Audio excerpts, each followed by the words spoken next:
तो हेलो बच्चों, welcome back. हम आ गए अपने नए लेक्चर में। तो और बताइए, आप लोगों की पढ़ाई कैसी चल रही है? पढ़ाई अगर बढ़िया चली है तो प्लीज कमेंट में लिखिए, और नहीं चली है तब भी बताइए क्या दिक्कतें और क्या परेशानियां आ रही हैं। ठीक है। तो हम अपने पिछले लेक्चर में एक्सरसाइज 4.1 प्रश्नावली 4.1 का क्वेश्चन, पहले का जितने भी 8 क्वेश्चन थे उसको हमने क्या कर लिया था, बहुत अच्छे तरीके से हल कर लिया था, सॉल्व कर लिया था। ठीक है। अब हम आ गए हैं दूसरे क्वेश्चन पे। प्रश्नावली वही है 4.1। आ गए हैं दूसरे क्वेश्चन में, और इसको हम बहुत आसानी से समझेंगे। ऐसे क्वेश्चन भी पेपर में आ सकते हैं 2 से 4 नंबर के बीच में, जो हमको गुमराह कर सकते हैं। हमको कुछ नहीं करना, बस क्वेश्चन को देखना है और इक्वेशन बनाना है, सिंपल। आइए देखते हैं। तो क्वेश्चन क्या बोल रहा है, कह रहा है निम्न स्थितियों को द्विघात समीकरण के रूप में लिखिए। तो बताइए, क्वाड्रेटिक इक्वेशन है, क्वाड्रेटिक इक्वेशन बनाना है हमको। ठीक है। पहला क्वेश्चन को आप उठाइए और देखिए, कह रहा है एक आयताकार भूखंड का क्षेत्रफल 528 मीटर स्क्वायर है। ठीक है, क्षेत्रफल दिया हुआ है। क्षेत्र की लंबाई मीटर में, पहले बता दे रहा है कि क्षेत्र की लंबाई क्या है, मीटर में है। चौड़ाई की दोगुनी से एक अधिक है। लंबाई दे दी है कि उसकी चौड़ाई की दोगुनी से एक अधिक है। हमें भूखंड की लंबाई और चौड़ाई ज्ञात करनी है, ये। ठीक है, ये ज्ञात करना है। तो हमें जो ज्ञात करना है वो मान लेते हैं। माना क्या? माना, क्वेश्चन नंबर 1 में लिखते हैं क्या, लिखेंगे हल। माना क्या? माना आयत की चौड़ाई क्या है, आयत की चौड़ाई,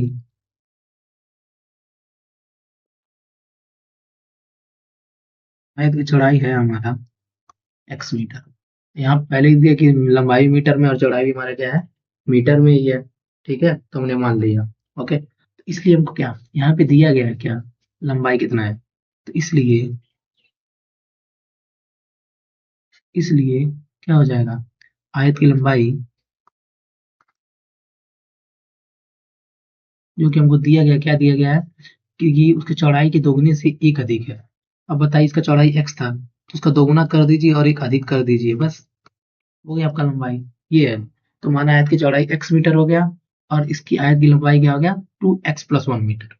ठीक है, ये हो गया। हमको क्या बोला है, इसका एरिया दिया हुआ है। ठीक है, तो हमको इक्वेशन बनाना है। हम निकाला कि हमको पता है, हम जानते हैं क्या, कि एरिया ऑफ ट्रायंगल क्या होता है, मतलब आयत का क्षेत्रफल क्या होता है, आयत का क्षेत्रफल बराबर क्या होता है, लंबाई गुणे चौड़ाई। ये हमको पता है।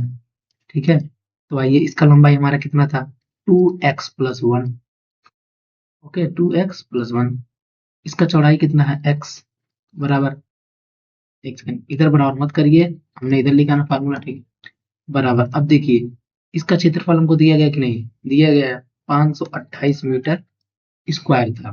ठीक है, वो बाद में लिख लेंगे। अब देखते हैं, हो जाएगा 528 बराबर, मल्टीप्लाई एक्स का पहले किस में होगा, 2x में, तो हो जाएगा 2x स्क्वायर, फिर +1 में होगा तो हो जाएगा x। ठीक है, हम बना लेंगे इक्वेशन।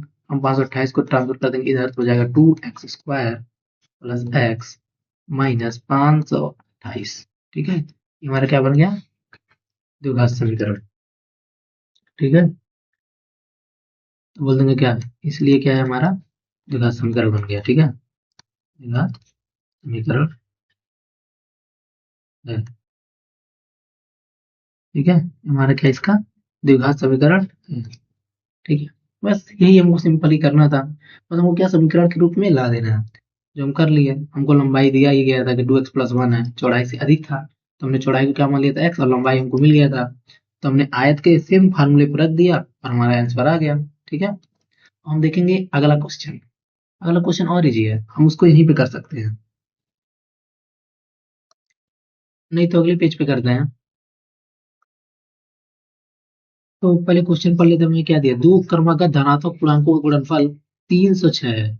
हमें पूर्णांकों को याद करना। अब बताइए, धनात्मक पूर्णांक है, धनात्मक पूर्णांक कोई आ सकता है, 1 2 3 4 5। धनात्मक ऋणात्मक नंबर नहीं लेना, -1 -2 -3 नहीं लेना है। अकर्मक है तो 1 और 2 भी ले सकते हैं। तो आइए, अब जो हमको बोला वही हम मान लेते हैं। क्वेश्चन हम दूसरा देखते हैं क्या। माना दो धनात्मक, दो क्रमागत धनात्मक पूर्णांक क्या है, गुणन x comma x plus one है, ठीक है, ये हमने मान लिया।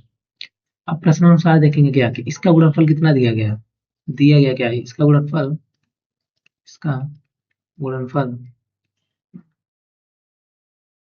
दिया गया है कितना दिया गया है 306। पीछे हम देख लेते हैं कितना दिया गया है 306, ठीक है 306। ओके, तो हम प्रश्नानुसार कर देंगे। अब प्रश्नानुसार हम देख लेते हैं। प्रश्नानुसार से कंडीशन क्या था कि दोनों का गुणनफल जो था एक्स का गुणनफल और एक्स प्लस वन का क्या था, इसके बराबर था, 306 के बराबर था। अब इसको हमको सॉल्व कर देना है। एक्स तो मल्टीप्लाई पहले एक्स में होगा तो हो जाएगा एक्स स्क्वायर, ठीक है, क्योंकि यहाँ भी पावर एक होता है यहाँ भी पावर एक होता है, तो पावर पावर मल्टीप्लाई में जुड़ जाता है, प्लस एक्स का वन में होता है एक्स का मैक्स बराबर 306, ठीक है, ये हो जाएगा। या हम इसको कैसे लिख सकते हैं, हम इसको लिख सकते हैं एक्स स्क्वायर प्लस एक्स। अब 300 को इधर भी देंगे तो माइनस 306 हो जाएगा, ठीक है, बराबर जीरो। अब हम देखेंगे क्या ये हमारे A X square plus B X plus C के फॉर्म में आ गया कि नहीं, दिख रहा है आपको, आ गया है। ओके, तो हम लिख देंगे क्या आता है, बोल देंगे अतः ये हमारा द्विघात समीकरण है, समीकरण, ये हमारा क्या द्विघात समीकरण है जो हमने निकाल लिया, ठीक है। ये बहुत आसान था ना, ये हमारा क्वेश्चन हो गया। अब अगला क्वेश्चन देख लेते हैं, इसमें हमारे 4 क्वेश्चन है, ठीक है। अगला क्वेश्चन देख लीजिए, ये बहुत सिंपल है, बस आपको थोड़ा सा गुमराह किया गया है। तीसरा नंबर कह रहा है रोहन की माँ उससे 26 वर्ष बड़ी है। बताइए, रोहन की मम्मी उनसे 26 वर्ष बड़ी है, उनकी आयु वर्षों में का गुणनफल अब अब से 3 वर्ष पश्चात 360 हो जाएगी। 3 वर्ष बाद बोल रहा है, क्या हो जाएगी 3 वर्ष बाद क्या हो जा रहा है, उसका आयु 360 हो जाएगी, ठीक है, उनका आयु गुणनफल 360 हो जाएगा। तो हमें रोहन की आयु ज्ञात करनी है। अब जो दिया है उसको मान लेते हैं, तो माना क्या लिखेंगे, हल माना माना रोहन की आयु एक्स है। ओके, हमने क्या किया, रोहन की आयु मान लिया एक्स, रोहन की आयु इक्वल टू एक्स, ठीक है। तो लिखेंगे क्या, अब जब रोहन की आयु एक्स है तो रोहन क्या है, उसकी मम्मी रोहन से कितनी है, 26 वर्ष बड़ी है, तो उसकी मम्मी क्या क्या हो जाएगा, तो रोहन की माँ की आयु कितना हो जाएगा, रोहन की माँ क्या कितना हो जाएगा एक्स प्लस 26, क्योंकि यहाँ पे दिया गया क्या कि रोहन की माँ उससे 26 वर्ष बड़ी है, तो एक्स प्लस 26 हो जाएगा, ठीक है। हम प्रश्न के अनुसार कर रहे हैं जो हमें दिया गया है, ठीक है। अब बोला है क्या, उसकी आयु का गुणनफल 3 वर्ष बाद, तब लिखेंगे क्या 3 वर्ष बाद, प्रश्नानुसार लिख देते हैं। प्रश्नानुसार क्या बोला है कि 3 वर्ष बाद, 3 वर्ष बाद क्या, 3 वर्ष बाद देखेंगे क्या कि रोहन की आयु क्या हो जाएगा, रोहन की आयु 3 वर्ष बाद क्या होगा, रोहन की आयु क्या है, एक्स था पहले, 3 वर्ष बाद क्या हो जाएगा, एक्स प्लस 3 हो जाएगा।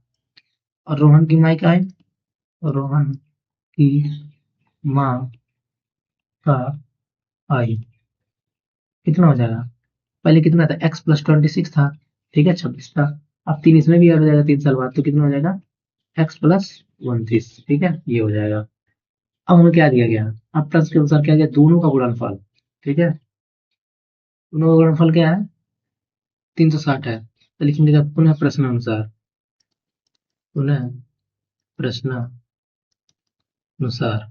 अब देख लीजिए क्या दिया गया है कि उनके आय का गुणनफल प्रोडक्ट, तो रोहन का आय क्या था 3 साल बाद, एक्स प्लस 3 हो गया था, ठीक है, और उसकी मम्मी का आय कितना हो गया था, एक्स प्लस 29 हो गया था, ओके, बराबर कितना हो गया 360।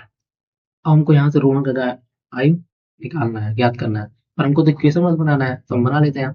एक्स मल्टीप्लाई इसमें करेंगे तो कितना आ जाएगा एक्स स्क्वायर, पहले एक्स का मल्टीप्लाई एक्स में कराएंगे फिर 29 में करेंगे तो कितना आ जाएगा 29x, ओके।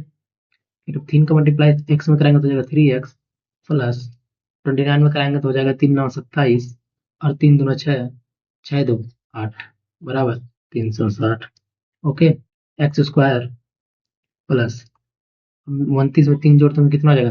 9 3 12 होता है, और ये तो 32 एक्स हो जाएगा प्लस, ठीक है, यहाँ 87 है और माइनस 360 इधर आ जाएगा तो हो जाएगा बराबर 0, हो जाएगा एक्स स्क्वायर प्लस 32 एक्स। अब 360 में 87 को घटा दीजिए, यहाँ देखें क्या यहाँ 0 है, यानी 10, 10 में 7 गया तो कितना बच जाएगा? देखिए माइनस का साइन बढ़े तो माइनस पहले लग जाएगा, 10 में से 7 गया 3, ओके, यहाँ बच जाएगा 5, तो 15, 15 में से 8 गया 7, ठीक है, और यहाँ 3 में से आ जाएगा 2 बराबर 0। हमारा क्या गया? इक्वेशन, ठीक है, यही हमारा क्या हो जाएगा? आंसर।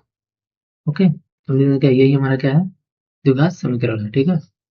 ओके, हम चलते हैं अपने नेक्स्ट क्वेश्चन पे कि हमारा हमारा अगला क्वेश्चन क्या है? ये रेलगाड़ी वाला। अब रेलगाड़ी वाला क्वेश्चन देखिए, आपको एकदम सिंपल तरीके से दिया गया, बस थोड़ा सा घुमाया हुआ है, ठीक है, अगर ध्यान से पढ़ेंगे तो हो जाएगा। तो बोला है क्या? एक रेलगाड़ी 480 किलोमीटर की दूरी समान चाल से चल रही है, बताइए। यहाँ पे डिस्टेंस दिया हुआ लगभग, क्योंकि 480 किलोमीटर बस है, देखिए दूरी क्या है? समान चाल से चल रही है, चाल पता नहीं है हमें।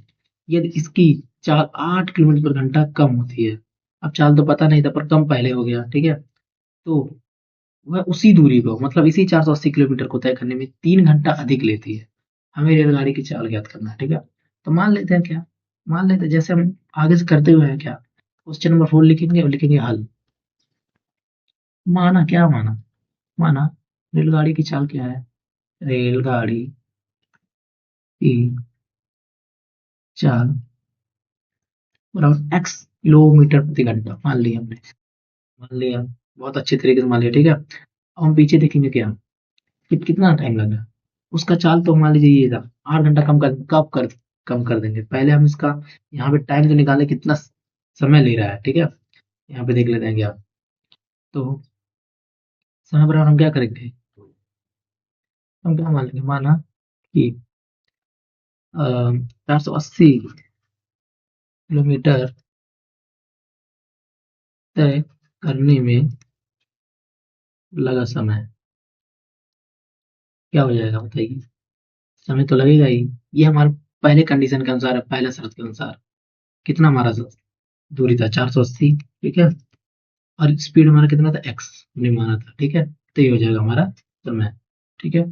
हम देख लेते हैं आगे, फिर क्या बोला था, यदि इसकी चाल 8 किलोमीटर पर घंटा कम होती है, चाल वो कम कर दिया जा रहा है, ठीक है, तो लिखेंगे क्या, दूसरे शर्त के अनुसार अनुसार क्या करेंगे, इसकी चाल, रेलगाड़ी की चाल क्या हो जाएगी, रेलगाड़ी की चाल बराबर 8 किलोमीटर घंटा कम कर दी जा रही है, ठीक है, तो हो जाएगा एक्स माइनस 8 किलोमीटर पर घंटा, ठीक है, इतना हो जाएगा। ओके, क्योंकि इसकी चाल से क्या कर दिया जा रहा है, 8 कम कर दिया जा रहा है, 8 किलोमीटर प्रति घंटा क्या कम कर दिया जा रहा है, हमने एक्स माना था, 8 को कम कर दिया, ठीक है, ये हो गया दूसरे शर्त के अनुसार। अब देखें क्या, तो उसकी दूरी को तय करने में 3 घंटा लगती है, 3 घंटा अधिक लगती है, अधिक वही सेम दूरी। अब इसके अनुसार देख लेते हैं क्या, तो हमें क्या दिया गया, हमें दिया गया है कि उसी समय को, मतलब समान दूरी को तय करने में 3 घंटा अधिक लगता है, अधिक होता है। अब लेंगे क्या, अतः, अतः अब यहाँ पे देख लेते हैं क्या, इसी 480 किलोमीटर को कितना, तो लिखेंगे क्या, 480 किलोमीटर तय करने में लगा समय 3 घंटा अधिक लगता है, तो हमारा समय कितना था, 480 अपान एक्स, ठीक है, 480 बटा एक्स था, 3 घंटा अधिक लग रहा है, तो इसी समय 3 और ऐड कर देंगे, ठीक है, ये हमारा पूरा कंडीशन फुलफिल हो गया। ओके, अब हमको बस अपना इक्वेशन निकालना है। मैं फिर से एक्सप्लेन कर सकता हूँ कि रेलगाड़ी की चाल हमको पता नहीं था, जो हमको निकालना था हमने एक्स मान लिया है, ठीक है। अब कह रहा है कि समान चाल से चल रहा है, तो हम कितना समय लगेगा ये भी निकालना पड़ेगा, तो 480 अपान एक्स कर दिया हमने, बटा एक्स कर दिया। दूसरे शर्त के अनुसार ये था कि उसके डिस्टेंस में से हमको 8 घटा देना है, उसके चाल जो था 1 किलोमीटर घंटा में से 8 कम कर देना था, तो हमने 8 कम कर दिया है, ठीक है। और फिर बोल रहा है कि उसी समान दूरी को तय करने में 3 घंटा अधिक लग रहा है, तो समय भी बढ़ रहा है, तो हमने उसमें +3 कर दिया। ठीक है, ये हमारा बन गया इक्वेशन। हम देखेंगे क्या, अगले पेज पे देख लेते हैं क्या, तो लिखेंगे अतः, अतः हमें पता है क्या, हम जानते हैं क्या, अतः हम जानते हैं क्या कि चाल बराबर क्या होता है। हमको डिस्टेंस वहां पे दिया गया, कितना दिया, डिस्टेंस दिया गया, लिखेंगे क्या, चाल गुणे समय इक्वल टू दूरी। हमको दूरी दिया गया, दूरी हमारा कितना था, 480। ठीक है, और चाल हमको पता है, चाल हमारा x-8 है। ठीक है, और समय तो आपको पता ही होगा, 480 x+3, ये हमारा समय लग रहा है। अब यहाँ से हम इसको सॉल्व कर देंगे तो हमारा इक्वेशन बन जाएगा।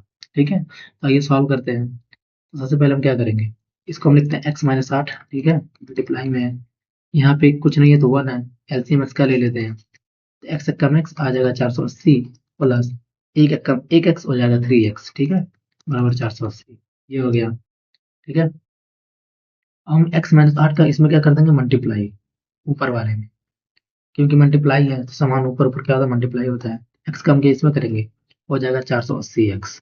ठीक है, x का 480 में कराएंगे तो हो जाएगा 480x, और फिर x का 3x में कराएंगे तो हो जाएगा +3x²।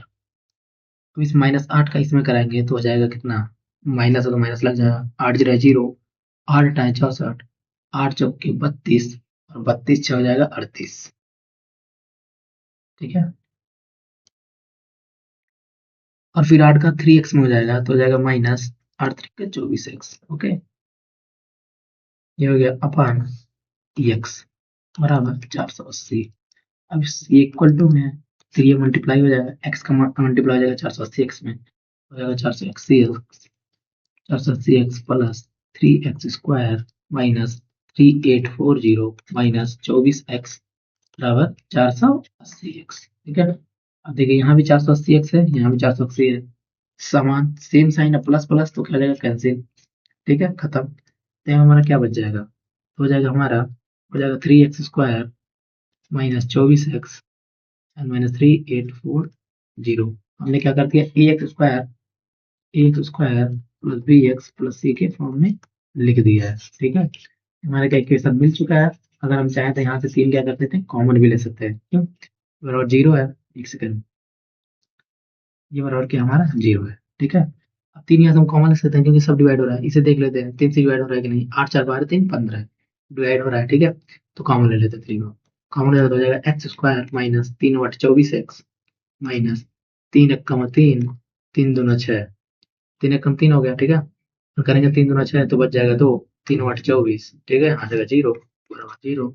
अब 3 को उधर भेज देंगे तो हो जाएगा x² माइनस 8x माइनस 1280 बराबर 0। ये हमारा क्या हो जाएगा, इक्वेशन। ठीक है, तो बोलेंगे क्या गया, ये हमारा क्या है, द्विघात समीकरण है, समीकरण है। ठीक है, हमने क्वेश्चन को बहुत आसान तरीके से सॉल्व कर लिया है, और ऐसा क्वेश्चन के आने के चांसेस एग्जाम में ज्यादा है, क्योंकि आपको ऐसे घुमा के दे देगा, और सिंपल है, आपको करना है, आप कर देंगे तो आपको नंबर मिल जाएगा। ठीक है, बहुत ईजी, आप क्वेश्चन को पढ़िए और समझते जाइए, जैसे जैसे मैंने बताया बहुत अच्छे से एक्सप्लेन किया है। ठीक है, आप उसे देखिएगा और करिएगा। ठीक है, और हम मिलेंगे अपने नेक्स्ट वीडियो में, पढ़ाई करते रहिए। ठीक है, तब तक के लिए टाटा बाय बाय।